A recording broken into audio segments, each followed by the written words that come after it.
¿Qué tal, amigos? Bienvenidos a su programa Realmente, un programa de inteligencia estratégica para la defensa y seguridad nacional producido por la red de analistas y expertos latinoamericanos. Nuestro propósito es difundir la educación y la cultura en materia de defensa y seguridad nacional.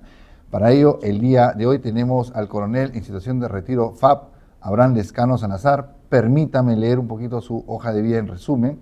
Él es coronel de la Fuerza Aérea del Perú en situación de retiro, es experto en producción y análisis de inteligencia estratégica, operaciones psicológicas, defensa nacional, seguridad militar y contrainteligencia. Ha sido subdirector de inteligencia de la Fuerza Aérea del Perú, subdirector de información e intereses aeroespaciales de la Fuerza Aérea del Perú, agregado de defensa y aéreo en la República del Ecuador, en la hermana República del Ecuador, catedrático del Centro de Altos Estudios Nacionales CAEN, Escuela Superior Conjunta y Escuela Superior de Guerra Aérea, miembro de la red de expertos analistas latinoamericanos REAL. Él nos va a tocar el tema de inteligencia estratégica, la primera línea de defensa del país. Antes que nada, saludarte y gracias por estar acá con nosotros, Abraham. No, gracias a ti, Bray, por darme la oportunidad de hablar en este espacio. Me parece interesante esta propuesta de una u otra forma empezar a generar cultura de seguridad, defensa, inteligencia en un país que hoy día está capitalizando, creo, y se está posicionando geopolíticamente, y justamente los temas que estamos tratando creo que son de interés nacional, ¿no? Y no se les ha dado la importancia debida. Claro, y me encanta el tema como lo has puesto como primera línea de defensa del país. Yo te diría, ¿por qué nos dices eso? Porque en un mundo globalizado, en un mundo altamente competitivo, los países se enfrentan a otros países. En el ámbito de las relaciones internacionales no existen amigos, lo que existen son intereses. Y un país como el nuestro, que hoy en día está ubicado geopolíticamente o geoestratégicamente en una posición privilegiada, con una serie de proyectos de gran envergadura, como el puerto de Chancay, definitivamente lo que nos puede beneficiar a nosotros como país podría ser considerado como una contraposición de intereses a otros países. Entonces hoy día la inteligencia tiene una mayor importancia porque tiene que producir el conocimiento del entorno en el que nos estamos moviendo, no solamente en el entorno regional, en el entorno internacional, mundial. Hoy día que estamos viendo un mundo altamente conflictivo, con conflictos armados en otras latitudes, que definitivamente nos afectan, ¿no? Afectan en el ámbito político, económico y social. Entonces la inteligencia es la primera alerta que te debe decir qué amenazas, riesgos hay en el entorno. Qué importante lo que nos menciona Abraham en su primera intervención, porque normalmente se ha entendido de que en temas de materia de defensa la primera línea es la diplomacia y la segunda es la militar, pero aquí hay un nuevo enfoque en el cual nos dice que lo primero es la información oportuna con respecto a los riesgos y amenazas que puede tener un país. ¿Cuál es el alcance de la inteligencia estratégica para el país? El alcance es global hoy en día, ¿no? Hoy en día no estamos compitiendo o estamos manteniendo relaciones solamente con nuestros países limítrofes o en la región, sino en el mundo entero. Nos estamos posicionando en diferentes partes. Entonces la inteligencia estratégica lo que busca es generar un conocimiento diferenciado de cualquier riesgo, amenaza, peligro o también escenarios en los que podamos vernos favorecidos a nivel mundial. Entonces es un alcance realmente global, y en un país como el nuestro, con las peculiaridades que hemos tenido de los grupos subversivos, hoy día que estamos hablando de todo este surgimiento de organizaciones de crimen organizado, también tiene una mirada interna para analizar desde una perspectiva multidisciplinaria cómo se están desarrollando estas amenazas y qué nivel de riesgo significa para el desarrollo de nuestro país, ¿no? Ahora, se habla mucho también en inteligencia de que se produce, ¿no? El ciclo de producción de inteligencia es para un usuario. ¿Quiénes son los principales usuarios? Y también una segunda pregunta ahí, y si tú crees que en la actualidad los usuarios, ¿no?, de inteligencia la están entendiendo en la parte claro. Los principales usuarios de inteligencia estratégica es el Estado en general, ¿no? Por la ley de nuestro país, del Sistema de Inteligencia Nacional, es el presidente de la República, en este caso la presidenta, y el Consejo de Ministros, pero también se produce inteligencia para diferentes niveles de gobierno. Lo que sucede, a mi entender, es que como no existe esa cultura de inteligencia, hay muchos sectores del Estado que no conocen realmente el potencial que pueden tener las agencias de inteligencia y no las utilizan. Todo organismo de inteligencia funciona de dos maneras.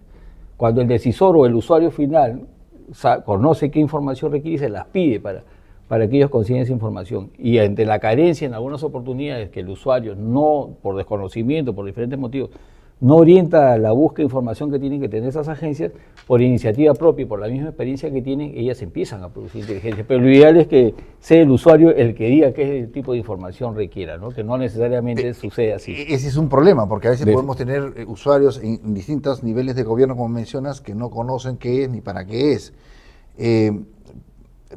Hasta he escuchado que pueden decir que los informes de inteligencia es un Google mejorado, ¿no? O sea, pero ¿cuál sería para ti, digamos, el hecho de que por qué la producción de inteligencia es superior a la producción de información que está abierta en los periódicos, revistas y mano abierta? ¿Por qué es superior? ¿Por qué es superior? Porque la inteligencia lo que busca es comprobar o obtener aquellas informaciones que justamente no son públicas, son aquellas informaciones que no están a disposición de todos. Hoy día, gracias a los medios de comunicación, todas estas tecnologías de la información, hay un exceso de información. Entonces hoy día, al abrir el Google o cualquier buscador, encontramos una infinidad de informaciones que hay que verificarlas, hay que comprobarlas, hay que verificar quién es la fuente que las ha originado, cuáles son las intenciones, porque también hay mucha información y desinformación. Entonces, el trabajo hoy día de las agencias de inteligencia es mucho más complejo, porque tienen que, en un aborigen de información, detectar cuáles son las que realmente son significativas y son válidas para analizarlas, y porque tienen un valor agregado, porque justamente lo que se busca es obtener esas informaciones que no están disponibles para todos, ¿no? Abraham, yo te he seguido en algunas otras entrevistas que has tenido en otros canales, y dijiste una cosa que me parece muy importante. Al hombre de inteligencia, a una mujer de inteligencia, los entrenan para sospechar de todo. ¿Por qué? ¿Por qué dijiste eso? Siempre decimos eso, ¿no? Que la inteligencia, hay dos actividades que están estrechamente relacionadas, la inteligencia y la contrainteligencia. La inteligencia está orientada al conocimiento y la contrainteligencia a proteger ese conocimiento, a proteger las actividades que nosotros realizamos. Entonces, en realidad, tenemos que sospechar de todo, porque hoy en día los riesgos de amenaza están encubiertos, ¿no? Ya dejaron de ser esos actores solamente convencionales en los que uno los podía identificar más fácilmente. Hoy día todos estos actores que están relacionados con el crimen organizado, con organizaciones que están infiltradas en nuestro país, son mucho más difíciles de detectar, ¿no? Entonces, claro, mire qué importante es lo que nos menciona el coronel Abraham, en el sentido de que nosotros siempre tenemos que estar pensando en el mundo de los riesgos, de las amenazas, siempre estar pensando no en términos de inocencia, ¿no? Ahora, yo diría lo siguiente, acá mencionan mucho y se ha desarrollado poco, o sea, en el mundo se está mencionando mucho la inteligencia aplicada al entorno empresarial, ¿no? En el Perú hay mineras, ¿no? En el Perú hay industria pesada y tiene un gran potencial de desarrollo. ¿Qué mensaje le podría decir a los empresarios de este tipo de empresas la importancia de la inteligencia? Yo creo que hoy en día la inteligencia entra en todo ámbito de competencia, en todas las actividades. Y en realidad es el mismo ciclo de inteligencia, es el mismo proceso, sino que está orientada a usuarios diferenciados. Usuario, claro. ¿No? Entonces, por eso que te digo que es importante generar esa cultura, porque no solamente la inteligencia se produce para el ámbito de la seguridad y la defensa, sino para el desarrollo mismo del país. Lo que varía posiblemente es el nivel de amenazas a las cuales uno va a orientarlas.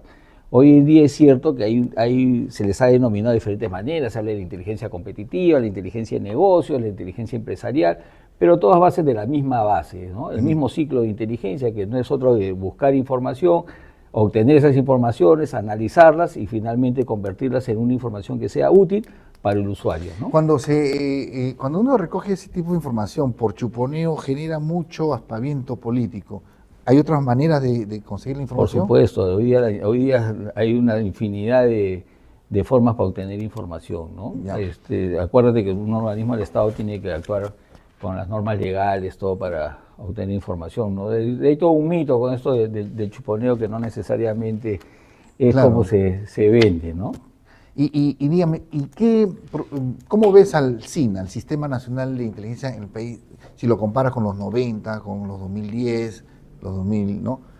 Yo creo que en nuestro país, lamentablemente, al no existir una cultura de inteligencia, no hemos sabido consolidarlo, ¿no? Es un proceso para que los organismos de inteligencia se consoliden. Habían habido muchos directores en los últimos años, pero evidentemente una fortaleza, desde mi modesta perspectiva en el servicio, en las agencias de inteligencia del Estado, es justamente que las Fuerzas Armadas y nuestra policía sí tienen bien estructurados sus organismos de inteligencia y han dado ese soporte al sistema de inteligencia nacional, ¿no? Y me parece que hoy en día... Por lo que hay una línea de carrera, porque hay una línea de carrera, supuesto, ¿no? que también lo está haciendo hoy día la Dirección de Inteligencia Nacional, tratar de generar una carrera en todo el personal que ingresa, ¿no? Que es personal que viene de diferentes áreas, diferentes Claro. profesiones y que más bien ayudan al análisis. Y ¿no? que todo nuevo usuario que ingrese, o sea, no un presidente que ingrese, respete esa línea de, ¿no? Porque eso, formar a un analista de inteligencia dura como 6 o más años. Por ¿cierto? supuesto, un analista de inteligencia lo formas en años, ¿no?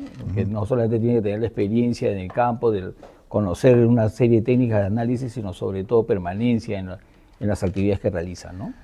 Muy bien. Bien, eso ha sido todo y yo creo que te agradezco tu presencia y bueno, son temas que iremos profundizándolo más, sobre todo porque ya la inteligencia estratégica está viendo aplicada, como dices tú, en varios campos, que no necesariamente tienen que ser de secretismos, sino que son para el desarrollo nacional también. Así es, Bray. Muy bien, muchas gracias. Este fue su programa, realmente un programa de inteligencia estratégica aplicado a la defensa y seguridad nacional. Me despido, soy Bray Bamberger y hasta la próxima.